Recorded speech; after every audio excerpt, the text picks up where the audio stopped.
Hello students, मैं दिलीप पवार। तो जो लास्ट अपन ने टॉपिक किया था उसी क्रम में आगे बढ़ते हुए अपन बात करते हैं सातवां युग की अर्थव्यवस्था के बारे में। और उसमें अब जो अपन नई चीज शुरू कर रहे हैं वो है व्यापार।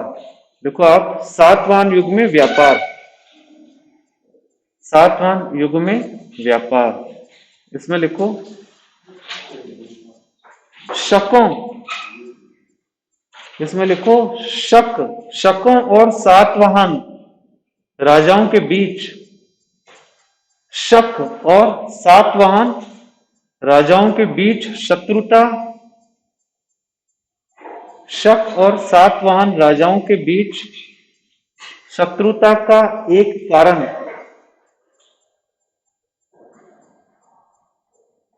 शत्रुता का एक कारण समुद्र के व्यापार पर प्रभुत्व जमाना था। समुद्र के व्यापार पर प्रभुत्व जमाना था। अतः इनके बीच युद्धों को,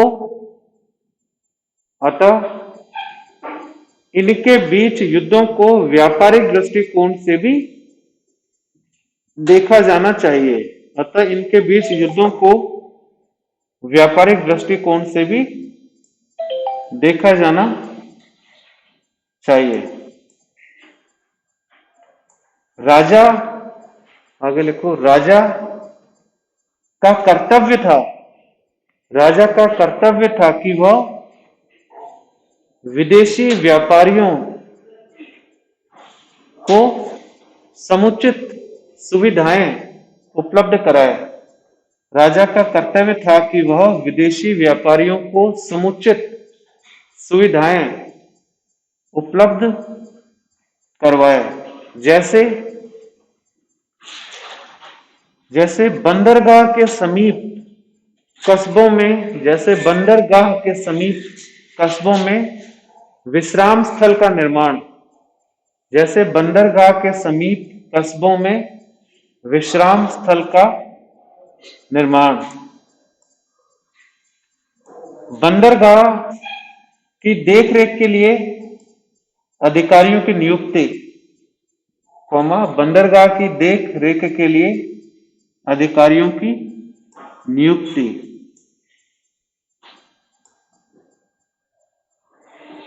कोमा कोमा भड़ौच में आने वाले जहाज, भड़ौच भी एक पोर्ट है बहुत फेमस गुजरात में, भड़ौच, भड़ौच, भड़ौच के बंदरगाह पर आने वाले विदेशी जहाजों को, भड़ौच के बंदरगाह पर आने वाले विदेशी जहाजों को स्थानीय नाविक, स्थानीय नाविक बंदरगाह पर लगाते थे, स्थानीय नाविक बंदरगाह पर लगाते थे। अतः अतः अतः यह कहा जा सकता है कि, अतः यह कहा जा सकता है कि सातवाहन के सम्राट, अतः यह कहा जा सकता है कि सातवाहन के सम्राट समुद्री व्यापार के महत्व को समझते थे। अतः यह कहा जा सकता है कि सातवाहन के सम्राट समुद्री व्यापार के महत्व को समझते थे और राज्य की बड़ी आमदनी का हिस्सा व्यापार रहा है, और राज्य की बड़ी आमदनी का हिस्सा व्यापार रहा है।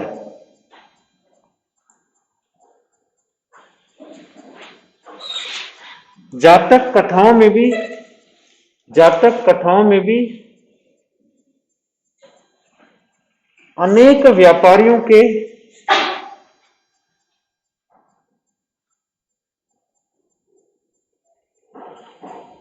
अनेक व्यापारियों के साहसिक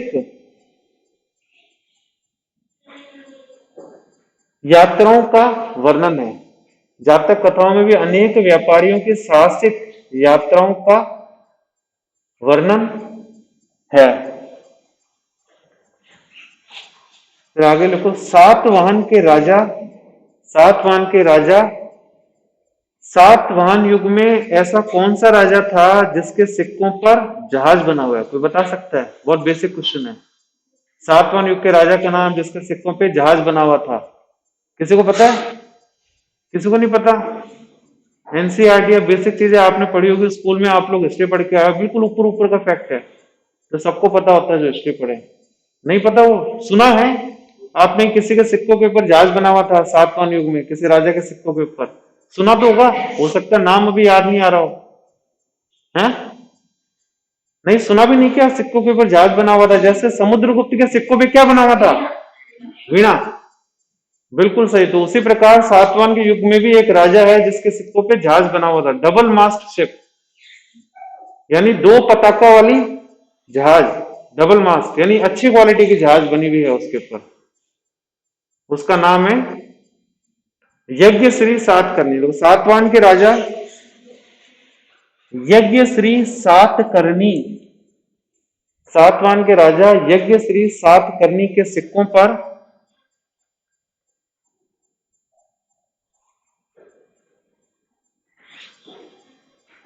डबल मास्ट शिप बनी हुई है। इसको अंग्रेजी में लिख लो, उसका हिंदी में मिलेगा ही नहीं। डबल DOUBLE डबल मास्ट MAST शिप बनी हुई है। इसको इस तरीके से कर देना, यूं यज्ञ श्री सातकर्णी के सिक्कों पे डबल मास्ट शिप बनी हुई है। डबल मास्ट शिप है कुछ इस तरह की, एक यहाँ पे बना रखा है और एक यहाँ पे और है। ये जो है ना, जो कपड़ा लगाया जाता है ऊपर, सेलिंग के लिए काम आता है, हवा के रुख का उपयोग करते हुए सेलिंग के लिए काम आता है, जो ऊपर बनाया जाता है। डबल मास्ट शिप मिली है। अतः यह इस राजा के व्यापार में, इस राजा की व्यापार में रुचि को दर्शाता है। अतः यह इस राजा की व्यापार में रुचि को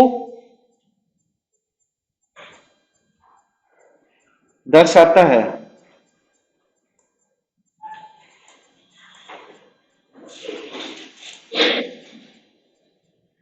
फिर आगे लोगों, संगम युग की तुलना में, संगम युग की तुलना में रोमन व्यापार का लाभ, ये डिफरेंस है दोनों के बीच में। संगम युग की तुलना में रोमन व्यापार का लाभ दक्कन के क्षेत्र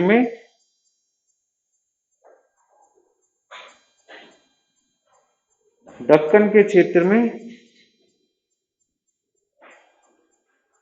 साम्राज्य के आंतरिक कोनों तक फैला। दक्कन के क्षेत्र में साम्राज्य के आंतरिक कोनों तक फैला, जबकि संगम युग में व्यापार का, रोमन व्यापार का लाभ,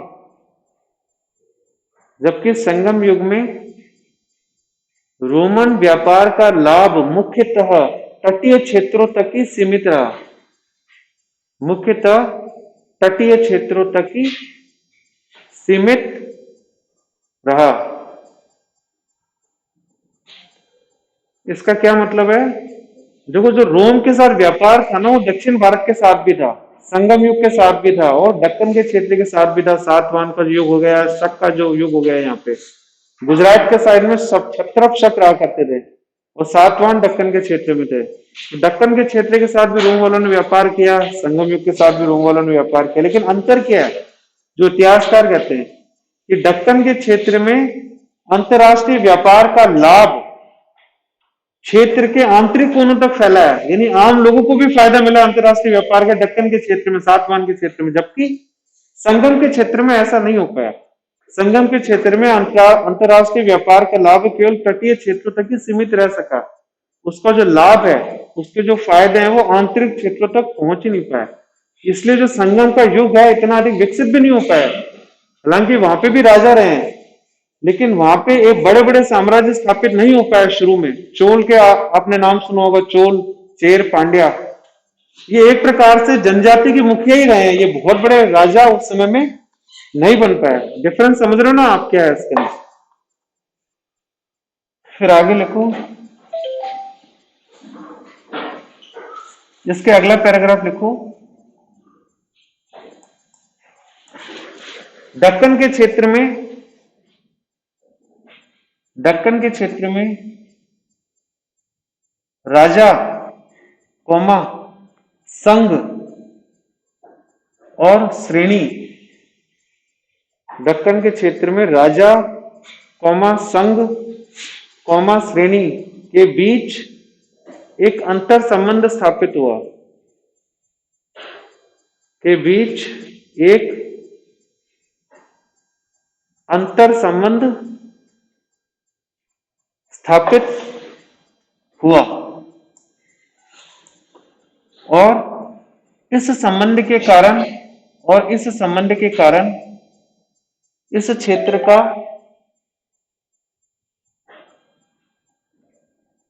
इस संबंध के कारण इस क्षेत्र का व्यापार अत्यधिक विकसित हुआ, और इस संबंध के कारण इस क्षेत्र का व्यापार अत्यधिक विकसित हुआ।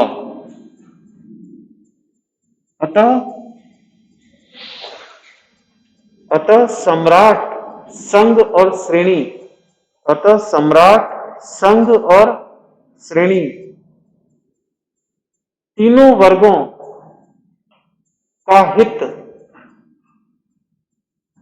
एक हो गया, तीनों वर्गों का हित एक हो गया, और वह था व्यापार की प्रगति, और वह था व्यापार की प्रगति, और वह था व्यापार की प्रगति। देखो, जैसे जैसे राजा ने एक बुनकर के श्रेणी में,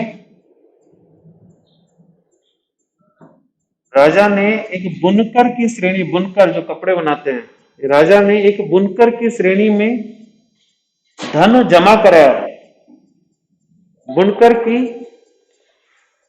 श्रेणी में धन जमा कराया, जिसका ब्याज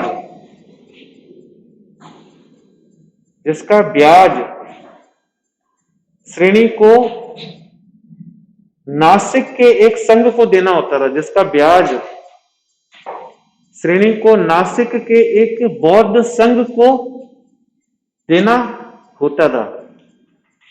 आप समझ गए ना इसमें क्या कहा है कि राजा ने धन एक श्रेणी में जमा करा दिया, व्यापारिक श्रेणी में, और उनको कहा कि हर महीने, हर साल का जो भी इसमें ब्याज होता है वो आप किसी जो बौद्ध विहार और चैत्य बने हुए नासिक में जो संघ बना हुआ है वहां पे आप इसका ब्याज देते रहो। तो तीनों के बीच में आपस एक अंतर संबंध बन गया, तीनों के हित एक हो गए, वो थे व्यापार में बढ़ोतरी गए।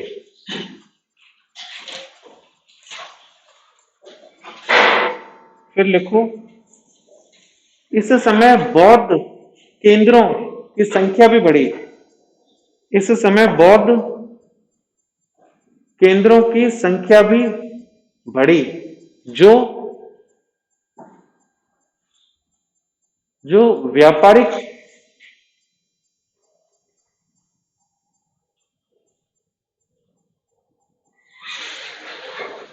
व्यापारिक तंत्र में विस्तार को दर्शाता है, जो व्यापारिक तंत्र में विस्तार को दर्शाता है। फिर आगे लिखो, विनय पिटक, विनय पिटक में लिखा है, विनय पिटक में लिखा है कि बौद्ध साधु, विनय पिटक में लिखा है कि बौद्ध साधु सोना और चांदी नहीं रख सकते, सोना और चांदी नहीं रख सकते और व्यापार में शामिल नहीं हो सकते। विनय पिटक में लिखा है कि बौद्ध भिक्षु सोना और चांदी नहीं रख सकते और व्यापार में शामिल नहीं हो सकते। लेकिन दक्कन के क्षेत्र में वास्तविकता इसके विपरीत थी। दक्कन के क्षेत्र में वास्तविकता इसके विपरीत थी। व्यापार में शामिल होने से बौद्ध भिक्षुओं ने भी धन अर्जित कर लिया था। व्यापार में शामिल होने से बौद्ध भिक्षुओं ने भी धन अर्जित कर लिया था और वे भी विलासितापूर्ण जीवन जीने लग गए और वे भी विलासितापूर्ण जीवन जीने लग गए और वे भी विलासितापूर्ण जीवन जीने लग गए। और यह एक कारण भी बना बौद्ध धर्म के पतन का। और यह एक कारण भी बना बौद्ध धर्म के पतन का।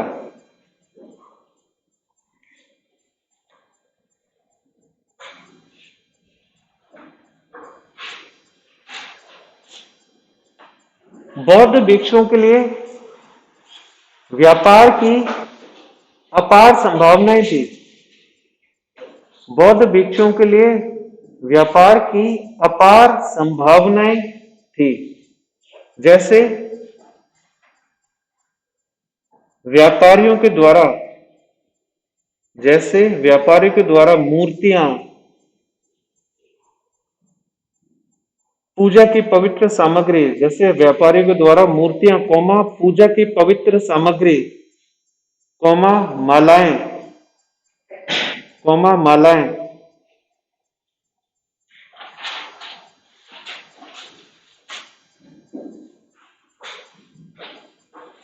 आदि भिक्षुओं को उपलब्ध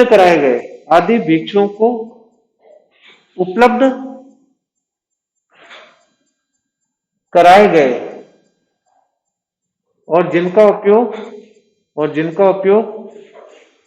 बौद्ध चैत्य में पूजा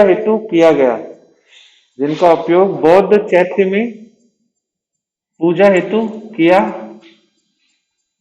गया।